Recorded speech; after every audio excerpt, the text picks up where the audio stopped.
Welcome to Turning Tuesday. This week I'm taking part in a challenge. Okay, so this week I am accepting Amy M's spoon challenge. So 2026, Amy has kicked off a spoon challenge. This is inspired by the electric whittler, and the plan is make a spoon. And yeah, so Amy M, it's resin art with Amy, and she's been doing some cool stuff, and her spoon was really cool. So it was mostly wood, and then it had a nice half resin handle, so it came out really nice. I've seen Tim, and I've seen probably another 7 or 8 people who have done it. I ran into Amy through Grumpy Laid Back Carving. So he does a live stream almost every day, and his community's really freaking cool. Like they're just active, and they'll jump into all your comments, and they're just pretty cool. And so I've jumped into this challenge, and I'm going to be using a piece of Red Mallee Burl. As you can see, there's a lot of sapwood in there, and I'm hoping to keep most of the handle sapwood, but a nice multi-tone spoon head. So I'll get cracking. So cracking on, you'll notice I am mounted between centers. The drive end is just a cone dead center, and in the tailstock is just a standard cone. And so I'm just using my HSS skew to rough it down. I started a little bit slow because I wasn't sure what was going to happen, so I've just sped it up, and I'll speed it up again yet. So first thing I'm doing is just trying to get it round. And the secret with any turning like this, where there's going to be air gaps, is turn it fast. As long as it's going to stay in between the centers, you're relatively safe. And just then, my Trend Air Shield Pro died. It was beeping, so I've just swapped out for a standard face shield, and I'm just giving it a quick cut. So I'm coming in with that skew, and I will change tools throughout. So I'm just going through. You really see that ghosting effect there. And you can see that I am holding that skew up on quite an angle. And I'm just using that bevel, waiting to hear. So I'm using the standard ABC, anchor it to the tool rest, find the bevel, and then cut. And as you can see, getting some nice curlies coming off there. I'm almost down to round on that one. And those curlies are coming off lovely. So first thing I'm doing is forming the handle and leaving some waste for the actual spoon head. And so I'm just carrying it down with the skew. And because this is Red Mallee, it is incredibly detailed. So there is a lot of swirls and differences in colors, and everything about it is just gorgeous. The reason I chose to use the dead center is I was practicing and trying to hone my skew skills a little bit more again. So I know I've been a little bit heavy-handed in the past, and if you're heavy-handed with a dead center, it'll just stop spinning. So I decided to challenge myself and not at any point stop it spinning. So just trying to use the tools as they're designed to be used, and making sure I'm being very gentle with the cuts. Just letting the wood come to it and not trying to force it in, because any kind of force or any kind of mistake is going to lead to the piece just stopping. So it's probably not going to come off with the dead center because there's no teeth to keep spinning, so it should just stop. And that's not a bad thing, and that's why I've done it this way. You just see there I'm doing a little bit of a peeling scrape with the tip of the skew, and it's coming together. Almost got a spoon shape there.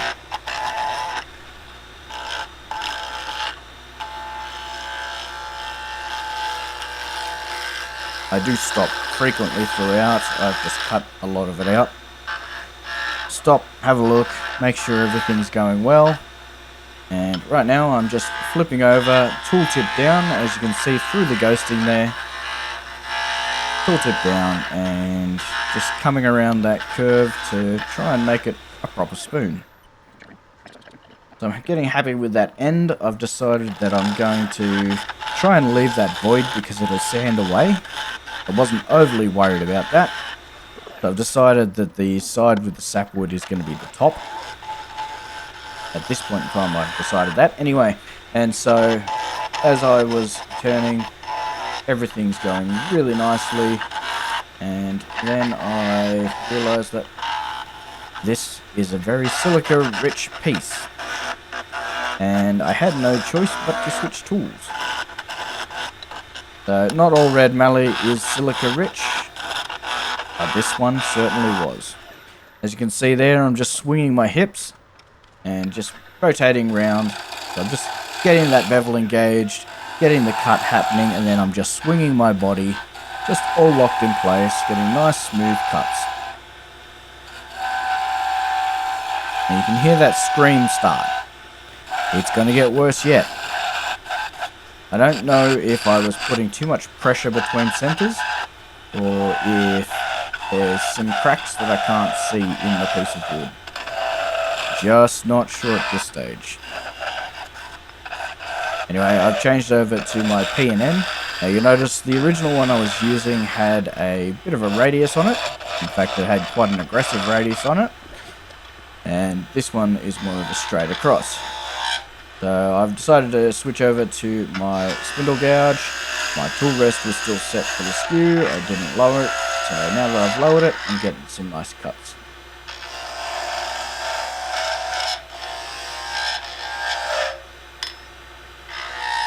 Work it away, come back the other way, work it back. And I decided to leave this spoon a little bit larger. So the actual handle itself, because of that squealing, I had a strong feeling that there was going to be cracks on the inside. And I just wasn't going to trust the piece of wood to hold together if I went for a thin handle. And I've gone a very, very, very simple shape because this wood speaks for itself. The one thing that I've always said about my channel and my turning is I want to respect the wood. I'm trying to give it a second chance at life instead of ending up on someone's fireplace. And so, in that respect, I try to listen to it and try to respect it. And with a burl like this, if you put any fanciness on it, you take away from the wood. It's just so beautiful. A couple of little catches there, very minor.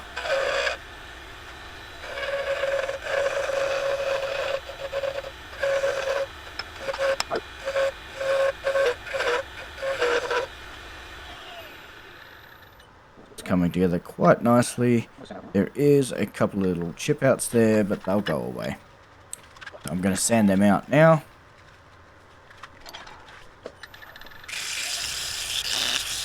So I sanded 120 through to 400, and then I took it to the disc sander. Because we are not done yet. So, first thing I did was tried to give it the shape overall for the spoon that I'm after.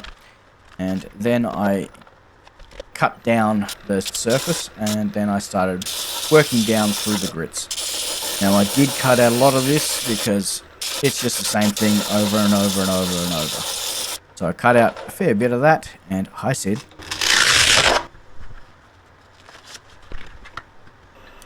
That was satisfying.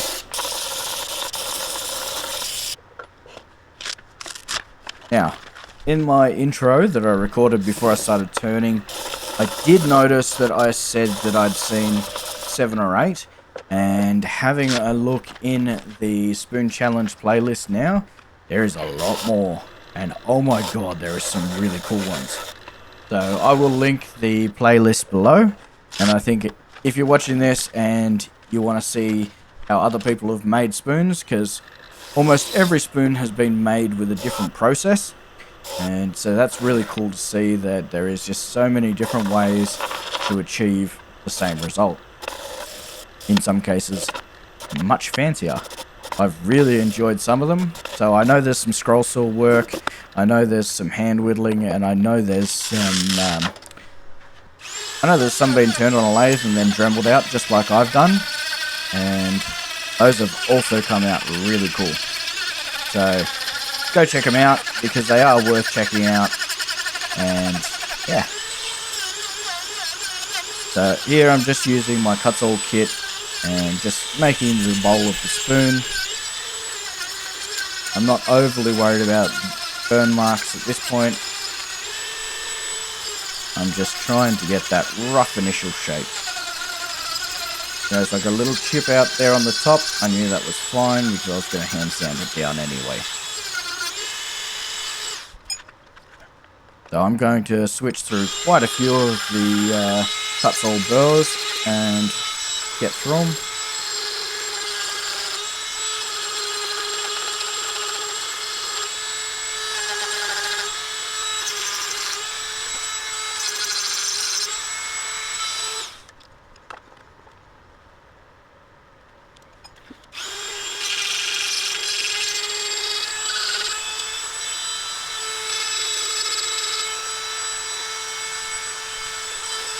So this is the one reason why I really like using this vise. It mounts onto my banjo and it swivels the whole way around. It makes carving a little bit easier. And because I know I'm hand sanding, I'm not worried about the jaw marks, because they'll just come out. It's only a little bit of bruising and disappears immediately as soon as you touch it with some sandpaper.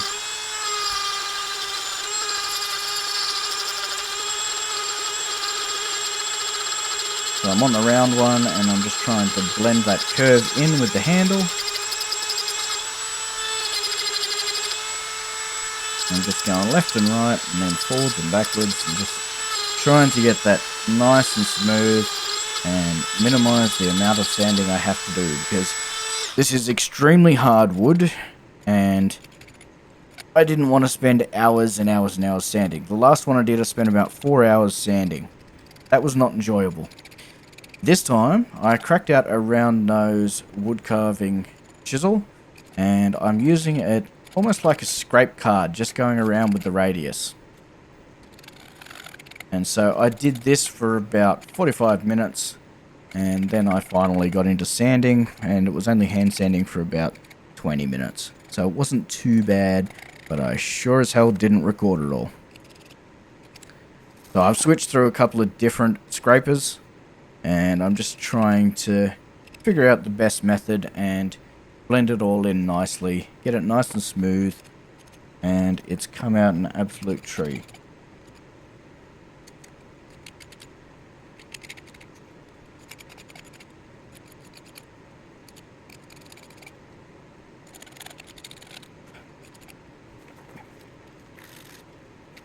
And into the sandpaper. So because I still had a couple of small things, I started with 80 grit.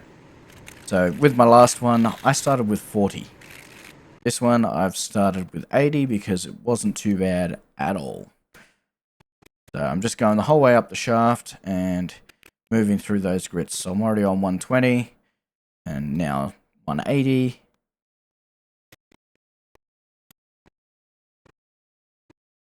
Into 240, and I'll do 320 and 400. Now, if you're still watching, thank you very much for watching. I do appreciate it. If you've enjoyed what you've seen, if you're enjoying any of my other videos, or if you think you might enjoy some of my other videos, go and check them out, have a watch, and I don't want you to subscribe just for the sake of subscribing, or just because I'm almost at 500 at this point in time.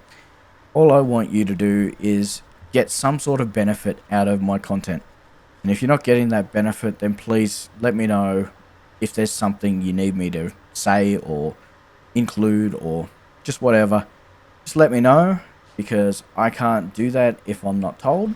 And the other thing I want to do is make content that's actually worth watching. So thank you very much, and we're just going to jump through these.